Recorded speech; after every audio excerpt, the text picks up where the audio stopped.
함께 기도하겠습니다. 사랑의 아버지 하나님, 지난 한 달을 주의 은혜 가운데 붙들어 주시고 이렇게 4월의 마지막 날 또 주님 앞에 먼저 나와 예배함으로 시작하게 하심을 감사합니다. 하나님, 이 4월의 마지막 날을 또 주와 함께 동행하며 아름답게 마무리하고 주께서 주시는 새 달을 맞이할 수 있도록 하나님 우리에게 은혜를 더하여 주시옵소서. 주님께서 도우심을 덧입어 살아가게 하시고 주님께서 인도하심을 따라 살 수 있도록 오늘도 생명의 말씀으로 빛 되신 말씀으로 우리에게 역사하여 주시고 성령으로 함께하여 주셔서 주님 한량없는 강물과 같은 그 은혜만 덧입어 이 하루를 한 달의 마지막 날을 아름답게 마무리하며 살아갈 수 있도록 주님 이 시간도 우리와 함께 하시고 임재하시고 역사하여 주시옵소서. 감사를 드리며 우리 구주 예수 그리스도의 이름으로 기도합니다. 아멘. 오늘 우리에게 주시는 하나님 말씀은 창세기 26장 34절부터 27장 4절까지의 말씀입니다. 창세기 26장 34절부터 27장 4절까지의 말씀입니다. 창세기 26장 34절부터 27장 4절까지 말씀을 제가 봉독해 드리겠습니다. 하나님의 말씀입니다.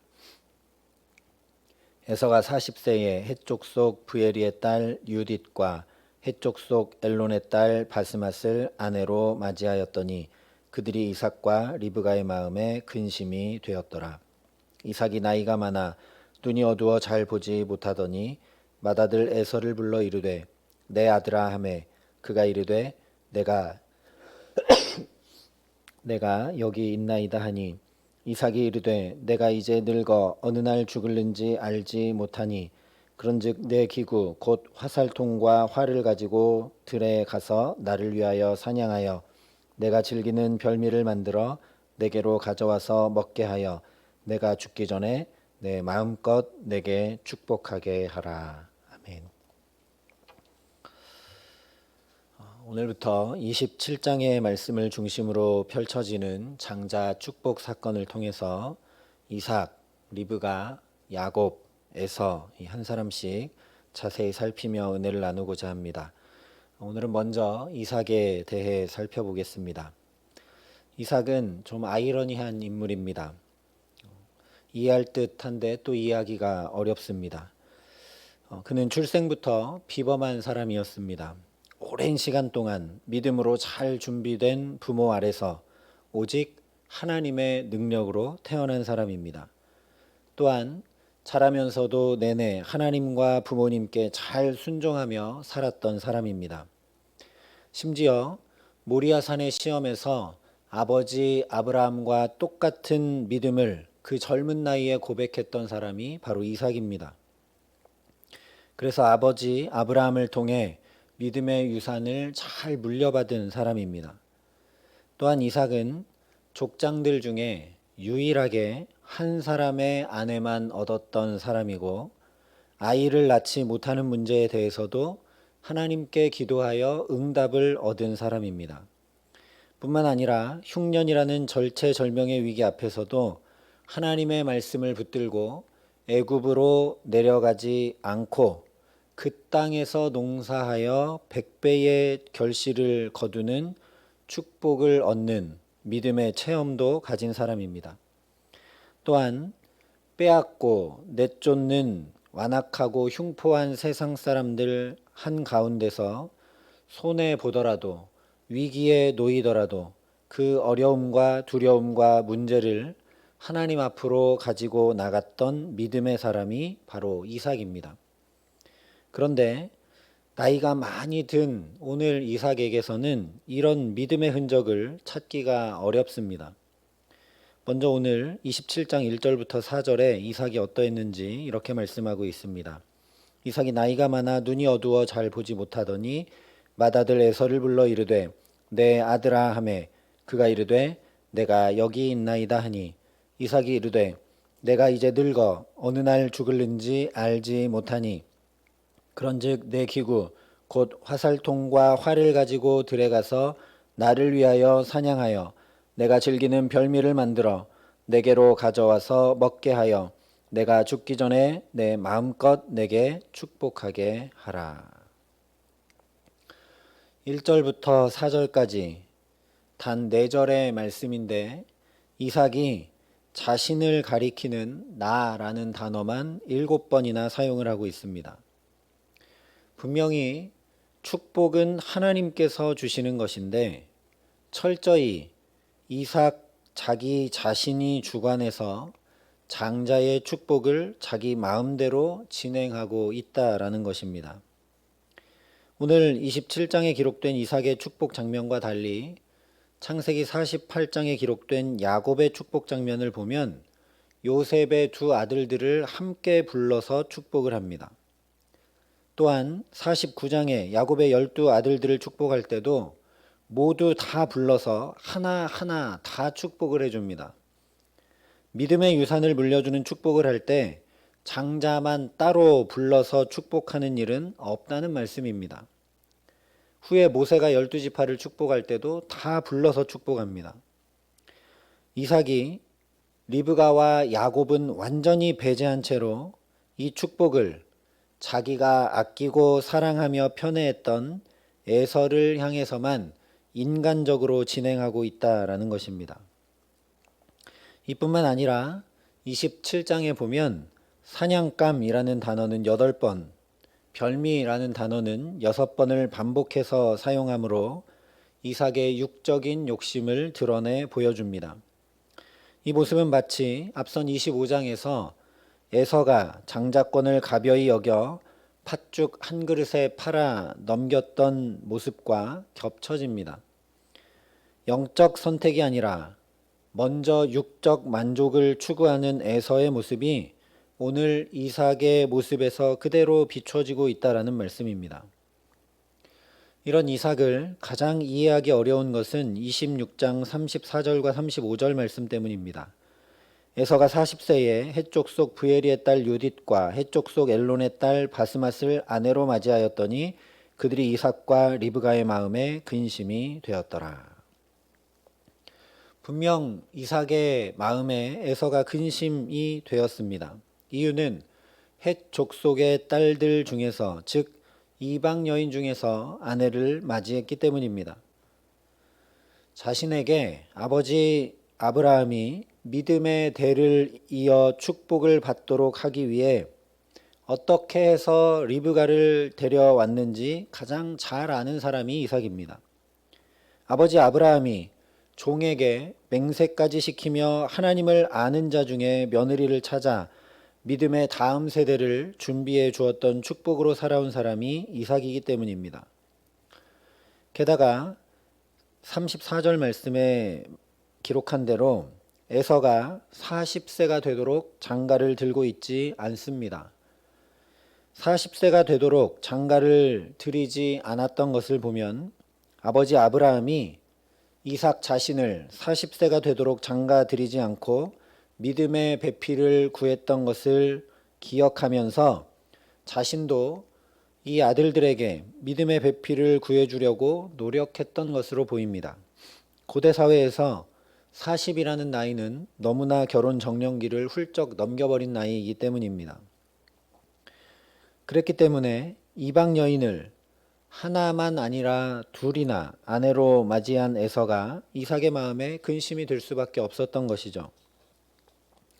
그럼에도 불구하고 믿음의 대를 이어주기 위한 장자의 축복을 오늘 이삭은 이방 여인을 둘이나 아내로 맞이한 자기 마음에도 근심이 되는 아들 에서에게 하려고 하고 있다라는 말씀입니다. 대체 무엇 때문일까? 왜 그렇게 믿음 좋던 이삭이 이런 선택과 결정을 내리고 있을까? 그 이유를 오늘 1절이 한마디로 이렇게 표현을 하고 있습니다. 이삭이 나이가 많아 눈이 어두워 잘 보지 못하더니. 이것은 사무엘상에 기록되고 있는 엘리 제사장의 모습과 비슷합니다. 사무엘상 4장에 보면 그때 엘리의 나이가 98세라 그의 눈이 어두워서 보지 못하더라 라고 말씀을 합니다. 그러면서 이 말씀 뒤에 그의 두 아들들이 죽고 이스라엘이 블레셋의 법궤도 빼앗기게 되는 장면을 말씀하고 있습니다. 영안이 다 어두워져 버린 대제사장 엘리의 삶에 어떤 어두움이 드리우는지를 보여주는 것입니다. 그런데 오늘 이삭의 모습은 후에 기록되는 야곱의 모습과는 정반대입니다. 창세기 48장에 보면 이스라엘의 눈이 나이로 말미암아 어두워서 보지 못하더라 라고 오늘 이삭과 거의 비슷하게 말씀을 하지만 그의 영안은 환히 열려서 12아들들에게 너희가 후일에 당할 일을 내가 너희에게 이르리라 말하면서 축복합니다. 또한 요셉의 두 아들들을 명확히 분별해서 장자 므낫세보다 차자 에브라임을 앞세워 축복합니다.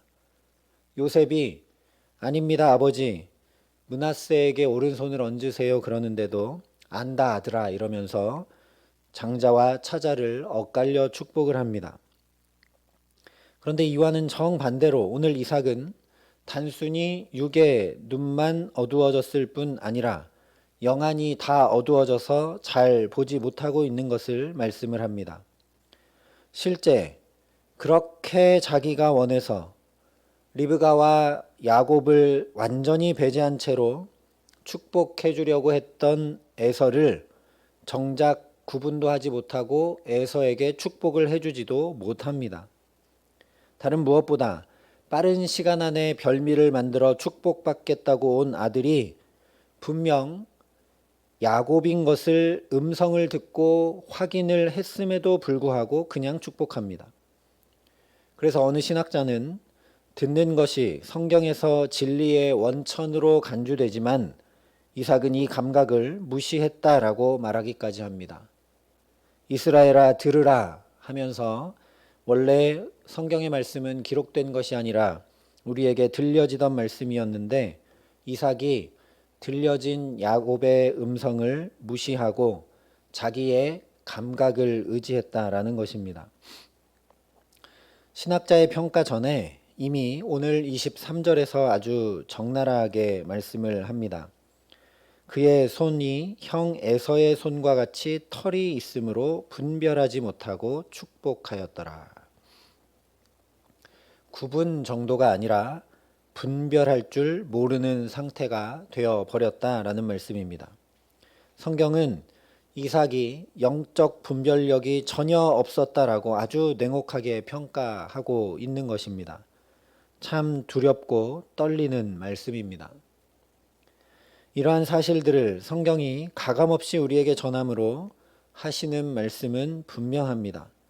아무리 믿음이 좋아 보이고 실제 믿음이 좋았었다 하더라도 하나님께 은혜를 덧입지 않으면 영적 소경처럼 내 삶의 가장 중요한 일조차도 분별조차 하지 못하고 말게 된다라는 것입니다.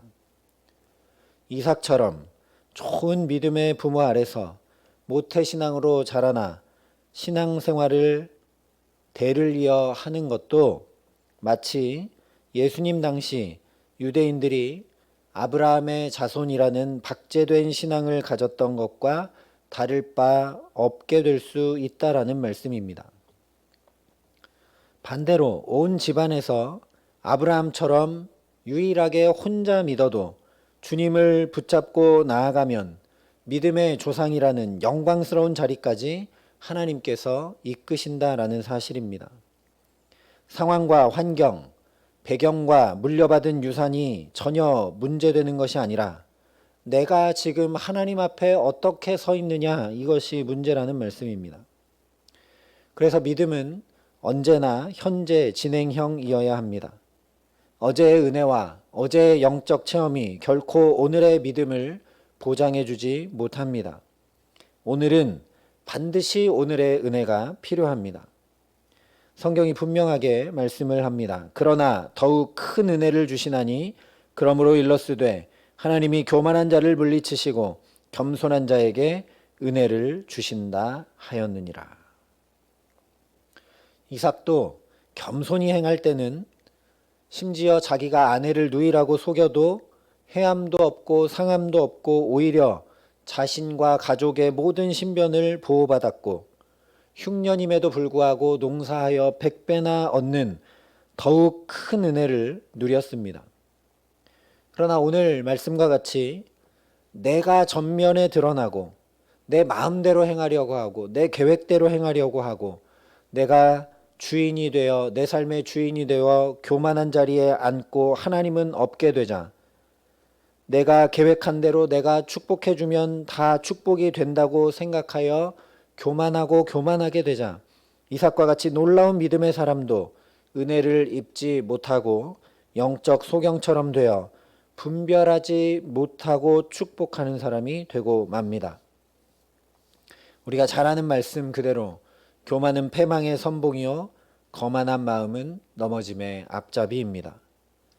그러니 오늘 저와 여러분이 이 한 가지 겸손하여 은혜 입은 자로 살게 하시기를 간절히 구하며 하나님 앞에 나아가게 하시기를 소망합니다.